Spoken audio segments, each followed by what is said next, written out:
નમસ્કાર મિત્રો, વિડીયોમાં તમારું સ્વાગત છે। જી હા મિત્રો, અત્યારે હાલના મોટા અને મહત્વના સમાચાર સામે આવી રહ્યા છે। તો મિત્રો, સમાચારમાં વાત કરીએ તો ગુજરાતમાંથી ઠંડી થઈ જશે ગાયબ, અંબાલાલ પટેલની આગાહી। ગુજરાતમાં પડી રહેલી હાડ થીજવતી ઠંડી વચ્ચે રાહતના સમાચાર આવ્યા છે। હવામાન નિષ્ણાત અંબાલાલ પટેલે નવી આગાહી કરીને ગુજરાતમાં ઠંડીનું જોર ક્યારે ઘટશે તેની તારીખ સાથે આગાહી કરી છે। અંબાલાલ પટેલે કહ્યું છે કે આજથી ઠંડીમાં ઘટાડો થવાની શક્યતા રહેશે।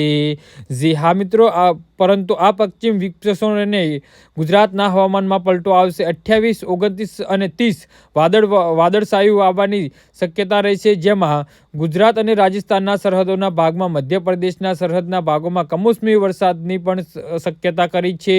હવામાન નિષ્ણાતે ખેડૂતોને સલાહ આપતા કહ્યું કે ગુજરાતમાં આવી રહેલા વાદળછાયું વાતાવરણના કારણે જીરાના પાકોમાં રોગ આવવાની શક્યતા રહે છે। ખેડૂતો મિત્રોએ આ માટે પાક સંરક્ષણમાં પગલાં લેવા। સારા પવનની ગતિની અસર બાગાયતી પાકો પર પણ થતી હોય છે। તેઓએ કહ્યું કે આ પશ્ચિમી વિક્ષેપ હટી જતાં પૂર્ણ ઠંડી આવતી હોય છે। ગુજરાતમાં ફરી ઠંડીનો રાઉન્ડ આવશે। ગુજરાતના કેટલાક ભાગોમાં લઘુત્તમ 10 ડિગ્રી અને કેટલાક ભાગોમાં લઘુત્તમ 14-16 ડિગ્રી આસપાસ રહી શકે છે। મહત્તમ તાપમાન 19 ડિગ્રી આસપાસ રહેવાની શક્યતા રહેશે। તો ઠંડીની અસર ઉત્તર સૌરાષ્ટ્રના ભાગોમાં, કચ્છ અને ઉત્તર ગુજરાતના ભાગોમાં ઠંડીની અસર વધુ રહી શકે છે। મધ્ય ગુજરાતના ભાગોમાં ઠંડીની અસર રહી શકે છે।